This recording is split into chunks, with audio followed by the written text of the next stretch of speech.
Hi guys, I'm back with the Dip Powder Mini. So I placed another order with TrendNailBar, and these are 2 out of the 4 dips that I purchased. And so my order, I'm just showing you, I have 2 additional dip powders. It came with 2 pipettes. You guys know I love a pipette, which I haven't used them in quite a while. So thank you to TrendNailBar for sending me those, along with some cuticle oil. And this was an almond cuticle oil. And so I do have on 2 coats of CN Designer Dips Peel Off Base Coat. And I will be using 𝑻𝒊𝒔𝒉 Nails Sensitive Dip Liquids. It comes with a sensitive base, activator, and the top coat is actually a gel top coat that requires curing in a UV LED lamp.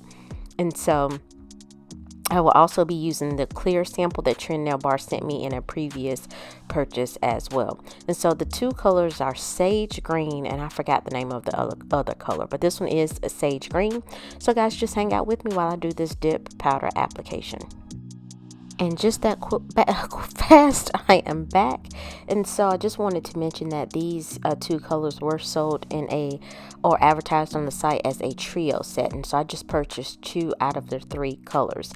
And so sage green is a really light mint green, and Sunday Brunch is a white dip powder which has very pretty pink, and I want to say that's rose gold or maybe even that's light mint green foil. I could have my colors all mixed up as I look at it on my nails as I do the voiceover. So it's a white base with pink foil and like a lime minty green foil. Very, very pretty. And so I am using their I don't even know what I'm saying, but with the mint green, it was very pretty. My daughter actually thought it was yellow. I said, "Miracle, this is mint green, not yellow, boo." Let's dial that back just a little bit. But these powders are really soft, really easy to use, no problems whatsoever. I thought that foil was really beautiful. They have some nice foils on their site, and so this is, I want to say, my second foil dip powder that I'm using, and I love it. I love it.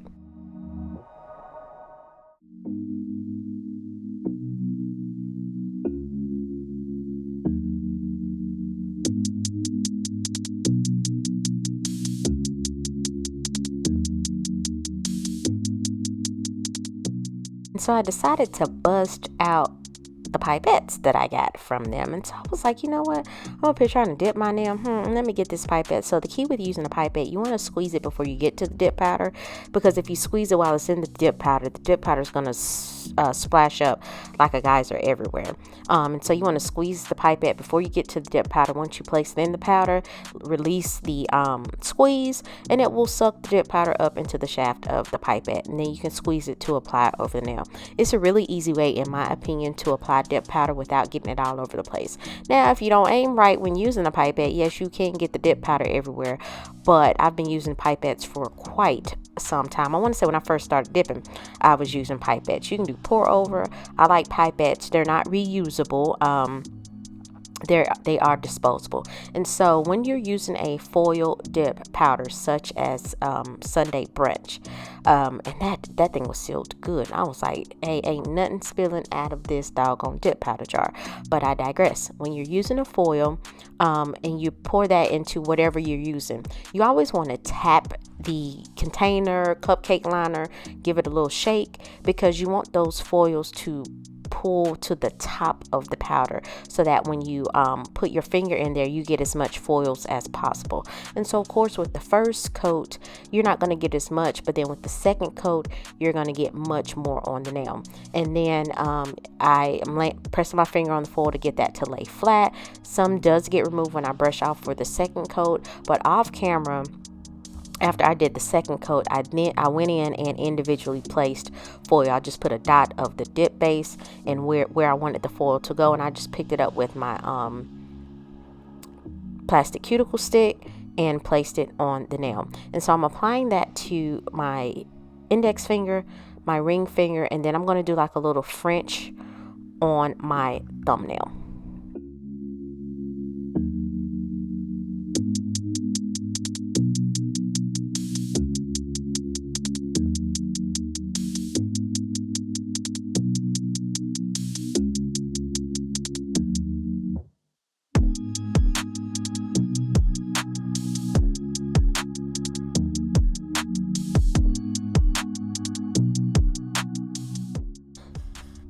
So with the thumbnail, I did get the sample of clear and pour that into a separate container so that it is readily available. So once I applied the base, I'm going to insert that into the reusable dip tray at whatever angle till I get what I want on the nail as far as coverage goes. Now the thing with odorless dip liquids, or like with Revel Sensitive, they take a little longer to dry, so you have time to perfect that line and get it right. And then I'm just taking my little spoon and pouring that powder over. I did end up getting a little of the foil. I guess I didn't shake my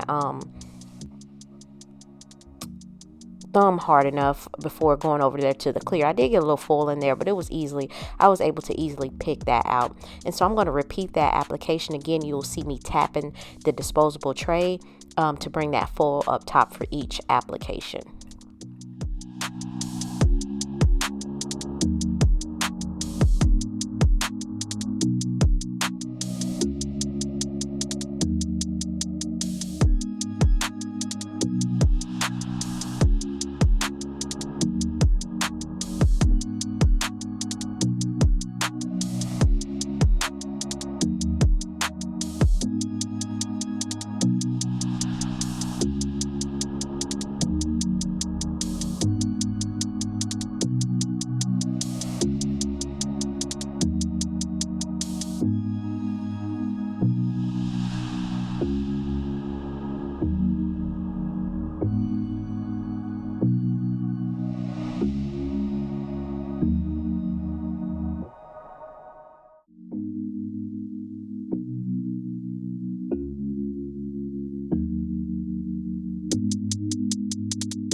So after I did that second coat, I'm going in with clear. I went in with clear off camera, and I'm just brushing off excess. And since I use sensitive liquids which dry slower, I'm going in with a soft bristle toothbrush to remove any excess. And I thought this was very, very pretty. Nice pastel colors, perfect for spring. And so that clear, I like the clear, as I mentioned in the previous video. So I'm applying a generous amount of activator to each nail to give that time to harden the dip powder, and then I'll wait about 5 to 10 minutes and do my filing and buffing off camera.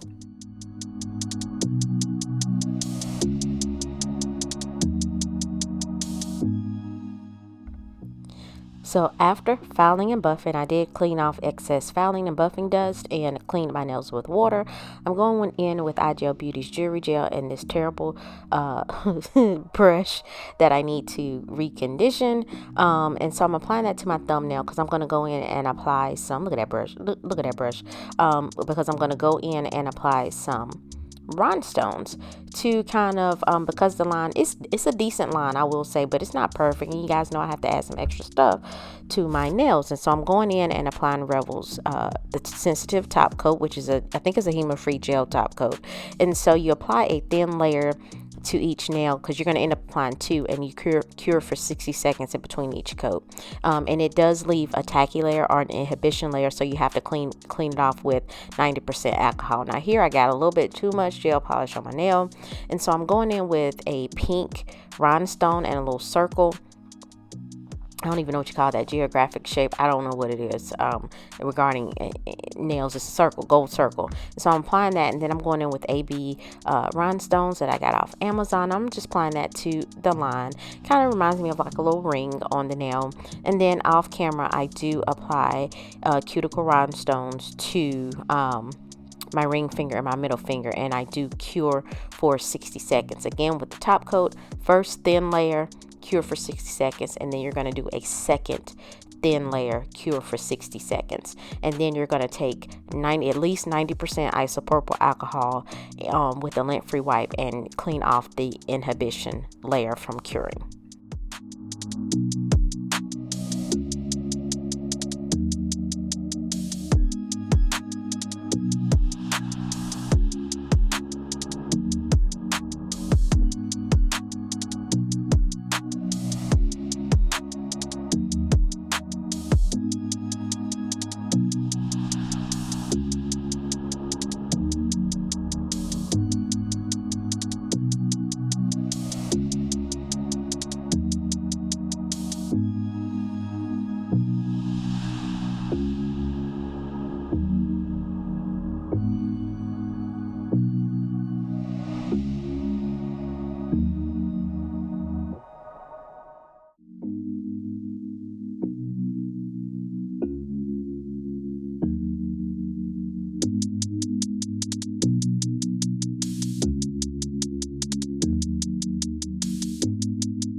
Okay guys, after I cured my nails and applied that inhibition layer, got that off the nail, I'm then going to go in with the cuticle oil. And again, this is an almond cuticle oil. I end up, I forgot this is the first time using, so you have to prime it, get all the air out. And so I did that, and then I'm applying that to the nail. So you guys will have to let me know what you think. Please like this video, leave a comment, and subscribe to my channel. It is free in 2023, and let me know if you tried TrendNailBar. If not, check them out. Like I said, I like the fulls. So I appreciate you guys for watching. I hope you have a wonderful week, and I will see you next time.